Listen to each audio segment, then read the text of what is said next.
हर महादेव दोस्तों, आपका स्वागत है मेरे चैनल भक्ति यूनिक वर्ल्ड में। और मैं आपको सुनाने जा रही हूँ शिव पुराण में ऐहिक फल देने वाले कर्मों और उनकी विधि का वर्णन। शिव पूजन की विधि। शांति, पुष्टि आदि विविध काम्य कर्मों में विभिन्न हवनीय पदार्थों के उपयोग का विधान। उपमन्यु कहते हैं, श्री कृष्ण, यह मैंने तुमसे इहलोक और परलोक में सिद्धि प्रदान करने वाला क्रम बताया है, जो उत्तम तो है ही, इसमें क्रिया, जप, तप और ध्यान का समुच्चय भी है। अब मैं शिव भक्तों के लिए यही फल देने वाले पूजन, होम, जप, ध्यान, तप और दानमय महान कर्म का वर्णन करता हूँ। मंत्रार्थ के श्रेष्ठ ज्ञाता को चाहिए कि वह पहले मंत्र को सिद्ध करे, अन्यथा इष्ट सिद्धि कारक कर्म भी फलद नहीं होता। मंत्र सिद्ध कर लेने पर भी जिस कर्म का फल किसी प्रबल अदृष्ट के कारण प्रतिबद्ध हो, उसे विद्वान पुरुष सहसा न करे। उस प्रतिबंधक का यह निवारण किया जा सकता है। कर्म करने के पहले ही सकून आदि करके उसकी परीक्षा कर ले और प्रतिबंधक का पता लगने पर उसे दूर करने का प्रयत्न करे।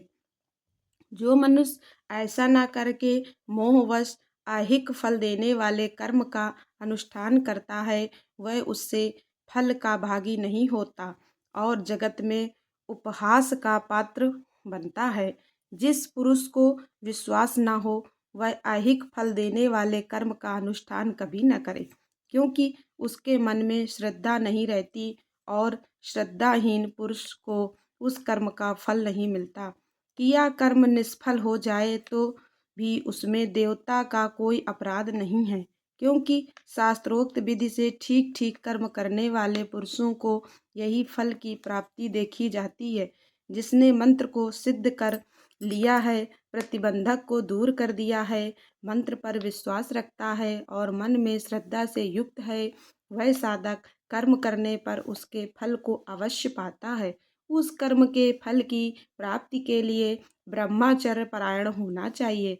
रात में हविष्य भोजन करें, खीर या फल खाकर रहें। हिंसा आदि को निषिद्ध कर्म है, उन्हें मन से भी न करें। सदा अपने शरीर में भस्म लगाएं, सुंदर पवित्र वेशभूषा धारण करें और पवित्र रहें। इस प्रकार आचारवान होकर अपने अनुकूल शुभ दिन में पुष्पमाला आदि से अलंकृत पूर्वोक्त लक्षण वाले स्थान में एक हाथ भूमि को गोबर से लीप कर वहां बिछे हुए भद्रासन पर कमल अंकित करें। जो अपने तेज से प्रकाशमान हो, वह तपाए हुए सुवर्ण के समान रंग वाला हो, उसमें 8 दल हों और केसर भी बना हो।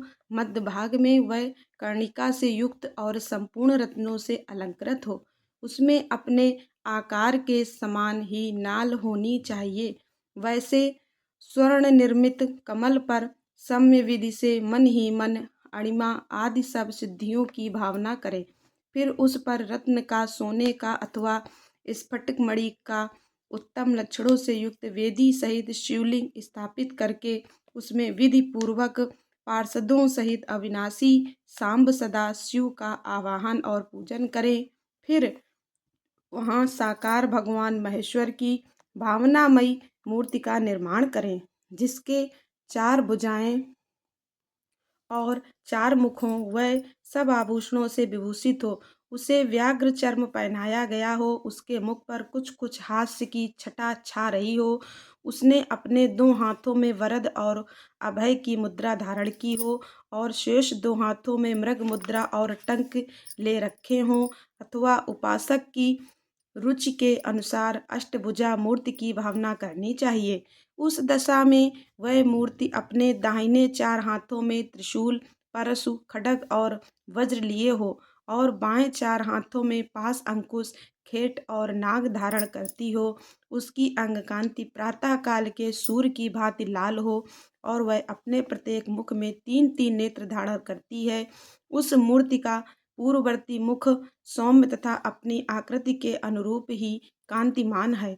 दक्षिणवर्ती मुख नील मेघ के समान श्याम और देखने में भयंकर है। उत्तरवर्ती मुख मूंगे के समान लाल है और सिर की नीली अलंकें उसकी शोभा बढ़ाती हैं। पश्चिमवर्ती मुख पूर्ण चंद्रमा के समान उज्ज्वल सौम्य तथा चंद्रकलाधारी है। उस शिव मूर्ति के अंक में पराशक्ति माहेश्वरी शिवा आरूढ़ हैं। उनकी अवस्था 16 वर्ष की सी है। वे सबका मन मोहने वाली हैं और महालक्ष्मी के नाम से विख्यात हैं। इस प्रकार भावनामयी मूर्ति का निर्माण और सकलीकरण करके उनमें मूर्तिमान परम कारण शिव का आवाहन और पूजन करें। वहाँ स्नान कराने के लिए कपिला गाय के पंचगव्य और पंचामृत का संग्रह करें। विशेषता चूर्ण और बीज को भी एकत्र करें। फिर पूर्व दिशा में मंडल बनाकर उसे रत्नचूर्ण आदि अलंकृत करके कमल की कर्णिका में ईशान कलश की स्थापना करें। तत्पश्चात उसके चारों ओर सद्योजात आदि मूर्तियों के कलशों की स्थापना करें। इसके बाद पूर्व आदि 8 दिशाओं में क्रमशः विद्येश्वर के 8 कलशों की स्थापना करके उन सबको तीर्थ के जल से भर दें और कंठ में सूत लपेट दें। फिर उनके भीतर पवित्र द्रव्य छोड़कर मंत्र और विधि के साथ साड़ी या धोती आदि वस्त्र से उन सब कलशों को चारों ओर से आच्छादित कर दें। तदनंतर मंत्रोच्चारण पूर्वक उन सब में मंत्रन्यास करके स्नान का समय आने पर सब प्रकार के मांगलिक शब्दों और वाद्यों के साथ पंचगव्य आदि के द्वारा परमेश्वर शिव को स्नान कराएं। कुशोदक, स्वर्णोदक और रत्नोदक आदि को जो गंध पुष्प आदि से वासित और मंत्र सिद्ध हो क्रमशः ले लेकर मंत्रोच्चारण पूर्वक उनके द्वारा महेश्वर को नहलाएं। फिर गंध पुष्प और दीप आदि निवेदन करके पूजा कर्म संपन्न करें। आलेपन या उपडन कम से कम 1 पल और अधिक से अधिक 11 पल हो। सुंदर सुवर्णमय और रत्नमय पुष्प अर्पित करें। सुगंधित नील कमल, नील कुमुद, अनेकशः विल्लों पत्र, लाल कमल और श्वेत कमल भी शंभु को चढ़ाएं। काला गुरु के धूप को कपूर, घी और गुग्गुल से युक्त करके निवेदन करें। कपिला गाय के घी से युक्त दीपक में कपूर की बत्ती बनाकर रखें और उसे जलाकर देवता के सम्मुख दिखाएं। ईशानादि 5 ब्रह्मा की 6 अंगों की और 5 आवरणों की पूजा करनी चाहिए। दूध में तैयार किया हुआ पदार्थ नैवेद्य के रूप में निवेदनीय है। गुड़ और घी से युक्त महाचरुका भी लोग लगाना चाहिए। पाटल, उत्पल और कमल आदि से सुवासित जल पीने के लिए देना चाहिए। 5 प्रकार की सुगंधों से युक्त तथा अच्छी तरह लगाया हुआ तांबूल मुख शुद्धि के लिए अर्पित करना चाहिए।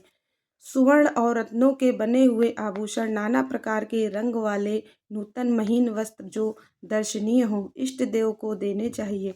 उस समय गीत, वाद्य और कीर्तन आदि भी करने चाहिए। मूल मंत्र का 1 लाख जप करना चाहिए। पूजा कम से कम 1 बार नहीं तो 2 या 3 बार करनी चाहिए, क्योंकि अधिक का अधिक फल होता है। होम सामग्री के लिए जितने द्रव्य हों उनमें से प्रत्येक द्रव्य की कम से कम 10 और अधिक से अधिक 100 आहुतियाँ देनी चाहिए। मारण और उच्चाटन आदि में शिव के घोर रूप का चिंतन करना चाहिए। शांति कर्म या पौष्टिक कर्म करते समय शिवलिंग में, शिवाग्नि में तथा अन्य प्रतिमाओं में शिव के सौम्य रूप का ध्यान करना चाहिए। मारण आदि कर्मों में लोहे के बने हुए स्तूक और स्त्रुआ का उपयोग करना चाहिए। अन्य शांति आदि कर्मों में स्तूक और स्त्रुआ बनवाने चाहिए।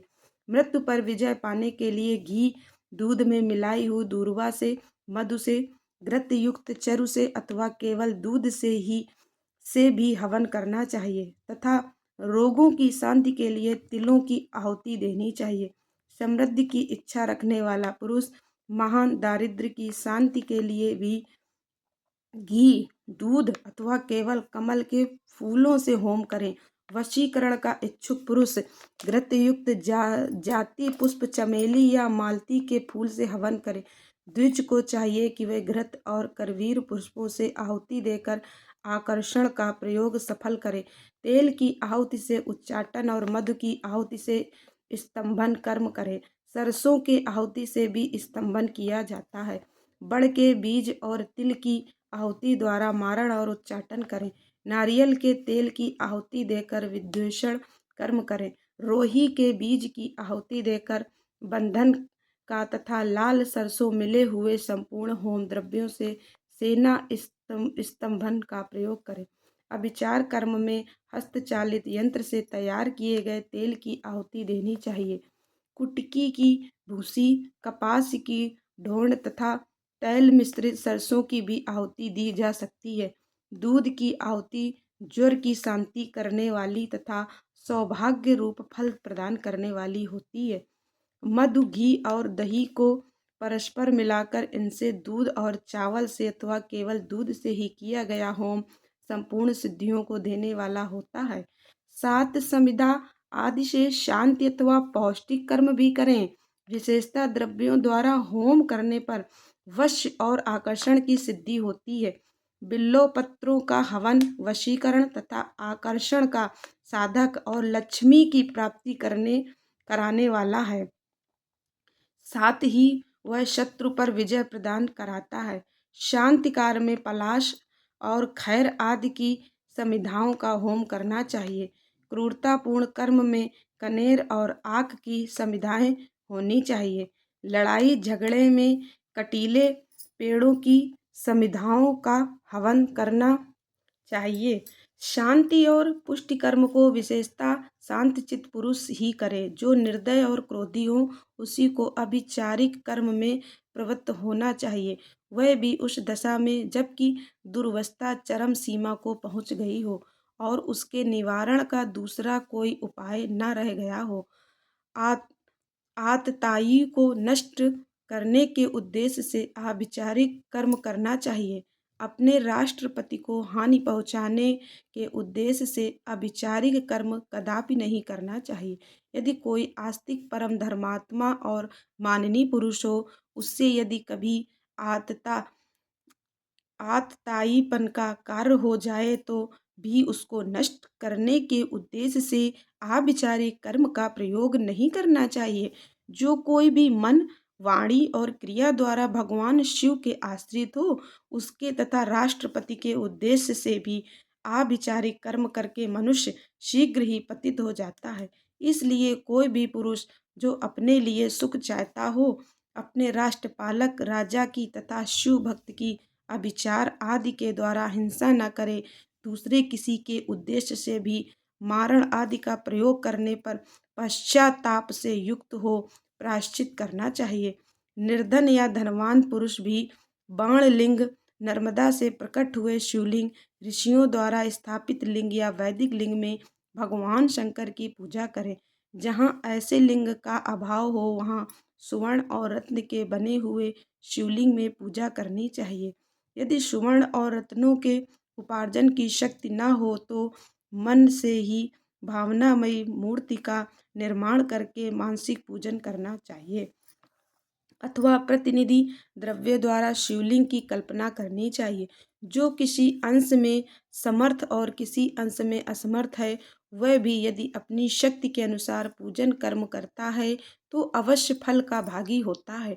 जहाँ इस कर्म का अनुष्ठान करने पर भी फल नहीं दिखाई देता, वहाँ 2 या 3 बार उसकी आवृत्ति करें। ऐसा करने से सर्वथा फल दर्शन होगा। पूजा के उपयोग में आया हुआ जो सुवर्ण, रत्न आदि उत्तम द्रव्य हो, वह सब गुरु को दे देना चाहिए तथा उसके अतिरिक्त दक्षिणा भी देनी चाहिए। यदि गुरु नहीं लेना चाहते हों तो वह सब वस्तु भगवान शिव को ही समर्पित कर दें अथवा शिव भक्तों को दे दें। इनके सिवा दूसरों को देने का विधान नहीं है। जो पुरुष गुरु आदि की अपेक्षा न रखकर स्वयं यथाशक्ति पूजा संपन्न करता है, वह भी ऐसा ही आचरण करे। पूजा में चढ़ाई हुई वस्तु स्वयं न ले ले। जो मूढ़ लोभवश पूजा के अंग भूत उत्तम द्रव्यों को स्वयं ग्रहण कर लेता है, वह अभीष्ट फल को नहीं पाता। इसमें अन्यथा विचार नहीं करना चाहिए। किसी के द्वारा पूजित शिवलिंग को मनुष्य ग्रहण करे या ना करे, वह उसकी इच्छा पर निर्भर है। यदि ले ले तो स्वयं नित्य उसकी पूजा करे अथवा उसकी प्रेरणा से दूसरा कोई पूजा करे। जो पुरुष इस कर्म का शास्त्रीय विधि के अनुसार ही निरंतर अनुष्ठान करता है, वह फल पाने से कभी वंचित नहीं रहता। इससे बढ़कर प्रशंसा की बात और क्या हो सकती है। तथापि मैं संक्षेप से कर्मजनित उत्तम सिद्धि की महिमा का वर्णन करता हूँ। इससे शत्रुओं अथवा अनेक प्रकार की व्याधियों का शिकार होकर और मौत के मुंह में पड़कर भी मनुष्य बिना किसी विघ्न बाधा के मुक्त हो जाता है। अत्यंत कृपण भी उदार और निर्धन भी कुबेर के समान हो जाता है। कुरूप भी कामदेव के समान सुंदर और बूढ़ा भी जवान हो जाता है। शत्रु क्षण भर में मित्र और विरोधी भी किंकर हो जाता है। अमृत विष के समान और विष भी अमृत के समान हो जाता है। समुद्र भी स्थल और स्थल भी समुद्रवत हो जाता है। गड्ढा पहाड़ जैसा ऊंचा और पर्वत भी गड्ढे के समान हो जाता है। अग्नि सरोवर के समान शीतल और सरोवर भी अग्नि के समान दाहक बन जाता है। उद्यान जंगल और जंगल उद्यान हो जाता है। क्षुद्र मृग सिंह के समान शौर्यशाली और सिंह भी क्रीड़ा मृग के समान आज्ञा पालक हो जाता है। स्त्रियां अभिसारिका बन जाती हैं, अधिक प्रेम करने लगती हैं और लक्ष्मी सुस्थिर हो जाती है। वाणी इच्छानुसार दासी बन जाती है और कीर्ति गणिका के समान सर्वत्र गामिनी हो जाती है। बुद्धि स्वेच्छानुसार विचरने वाली और मन हीरे को छेदने वाली सुई के समान सूक्ष्म हो जाता है। शक्ति आदि के समान प्रबल हो जाती है और बल उत्त गजराज के समान पराक्रमशाली होता है। शत्रु पक्ष के उद्योग और कार्य स्तब्ध हो जाते हैं तथा शत्रुओं के समस्त सुहृदय गण उनके लिए शत्रु पक्ष के समान हो जाते हैं। शत्रु बांधुओं सहित जीते जी मुर्दे के समान हो जाते हैं और सिद्ध पुरुष स्वयं आपत्ति में पड़कर भी अरिष्ट रहित संकट मुक्त हो जाता है। अमरत्व सा प्राप्त कर लेता है। उसका खाया हुआ अपथ्य भी उसके सदा रसायन का काम देता है। निरंतर रति का सेवन करने पर भी वह नया सा ही बना रहता है। भविष्य आदि की सारी बातें उसे हाथ पर रखे हुए आंवले के समान प्रत्यक्ष दिखाई देती हैं।